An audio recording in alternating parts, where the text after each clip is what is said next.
Bonjour et bienvenue à tous pour ce temps de jeûne et prière à EB Saint-Malo. Le début d'année, nous voulons le mettre à part dans le jeûne et la prière à l'écoute du Saint-Esprit pour connaître la direction du Seigneur.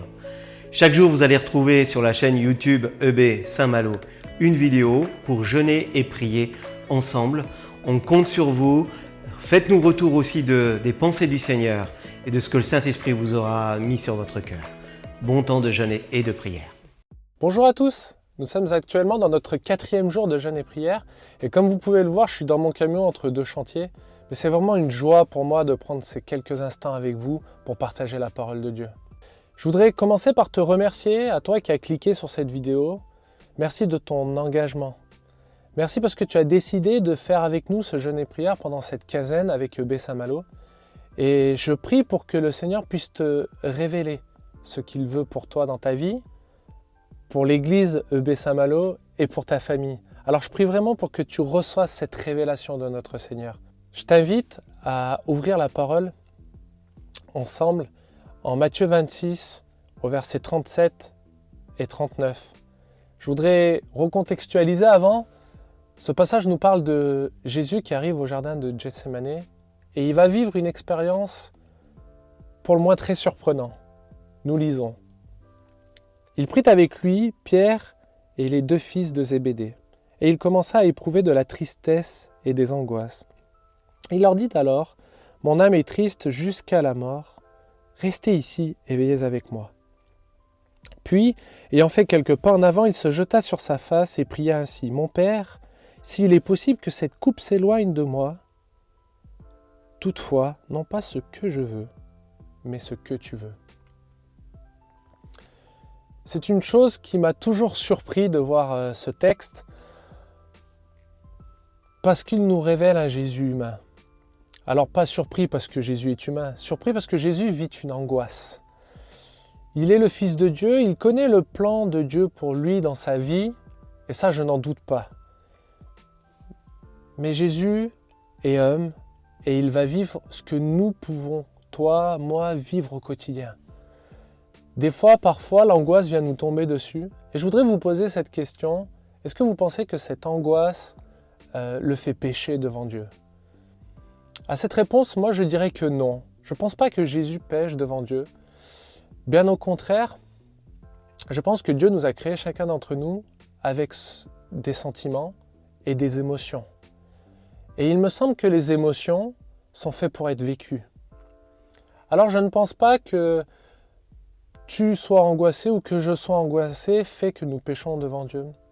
Et je vais peut-être aller plus loin dans ça. Je ne pense pas que de venir voir quelqu'un qui est angoissé et de lui dire « mais il faut que tu pries pour la paix du Seigneur, il faut que tu reçoives la paix du Seigneur » va l'aider. Je ne pense pas qu'à ce moment-là, Jésus avait besoin d'entendre que la paix du Seigneur existait, il le sait. Alors, pourquoi ne pas se donner à nous des fois le droit d'être angoissé? Pourquoi ne pas accepter des fois le droit d'être troublé, d'être triste? Je pense toujours parfois au décès de mon papa et pendant longtemps j'ai cru que je n'avais pas le droit d'être triste. Mais en fait c'est une étape, je pense, dans notre vie où on doit faire un deuil et c'est un chemin et on doit être triste. On doit accepter cette tristesse. La vraie question c'est qu'est-ce qu'on en fait? Est-ce que cette angoisse, la tristesse, peu importe l'émotion que vous mettez, j'ai même envie de vous dire la joie. Est-ce que c'est la joie qui va me gouverner? Est-ce que c'est la tristesse qui me gouverne? Est-ce que c'est l'angoisse qui va gouverner? Ou est-ce que c'est Christ qui me gouverne? Et le deuxième point que je voudrais relever avec vous dans ce passage, c'est l'attitude de Jésus quand il reçoit cette angoisse. Elle est humaine. Il tombe à genoux devant son Père. Et pendant longtemps, j'ai cru que la prière que Jésus fait est un peu contradictoire. Parce qu'il demande, Seigneur, enlève-moi cette coupe. Et dans la seconde qui suit, que ta volonté se réalise. Un peu comme s'il se serait ressaisi. Et je pense que cette prière n'est pas contradictoire. Je pense que Jésus avait compris le but que Dieu voulait qu'il fasse dans sa vie, c'était d'aller sur cette croix. Et Jésus était angoissé. Angoissé peut-être par la mort, angoissé peut-être par autre chose, je ne sais pas, je ne suis pas Jésus. Mais ce que je sais, c'est que Jésus prie en disant « Seigneur, change ce chemin. J'ai compris le but que tu veux que je fasse, je le vois, mais si tu peux changer le chemin, je suis preneur. » C'est comme ça que je vois cette prière aujourd'hui. Et à la fin, il ne se ressaisit pas, il dit juste « Mais le but, je veux qu'il reste. Je veux que ta volonté se réalise. Mais si on peut changer le chemin, parce que je vois cette montagne tellement haute, alors change-la. » Et je voudrais faire le parallèle dans notre vie.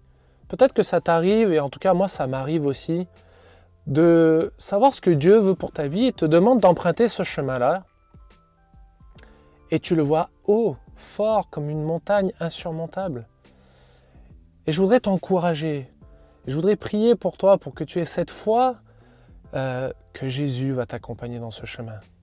Que tu aies cette foi de comprendre que, en fait, peu importe le chemin, le but, c'est que tu montes sur cette montagne. Et que Jésus et Dieu vont t'aider à monter sur cette montagne. Alors, pour être très concret, je vous invite à incliner votre tête, là, en ces instants, et nous allons prier ensemble. Seigneur, je voudrais te remercier pour les sentiments que tu as déposés en chacun d'entre nous et les émotions.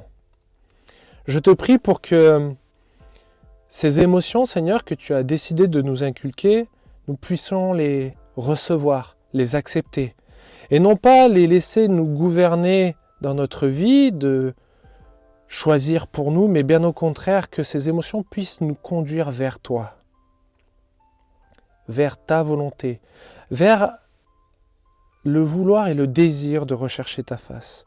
Alors je prie pour chacun d'entre nous qui sommes devant cette vidéo aujourd'hui et pour moi-même aussi. Seigneur, donne-moi que ces émotions me conduisent vers toi davantage. Je te prie pour toutes ces montagnes dans notre vie, comme à l'image de Christ, le service qu'il avait pour toi. Je te prie pour que toutes les montagnes de notre service, que nous puissions les gravir avec foi et avec toi. Je te le demande dans ton nom précieux Jésus.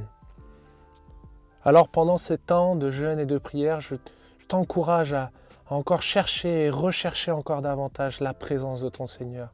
Rechercher à cultiver, à découvrir ce que Dieu veut pour toi dans ta vie. Et si tu as cette révélation et que peut-être que tu auras une angoisse qui va venir, c'est normal, ne t'inquiète pas. Tu n'es pas en train de pécher devant le Seigneur. Bien au contraire, tu es humain.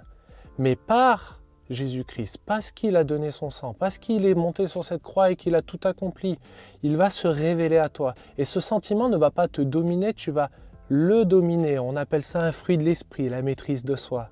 Alors je t'encourage vraiment, pendant cette période de jeûne et prière, à continuer à persévérer dans l'écoute de notre Seigneur. À bientôt.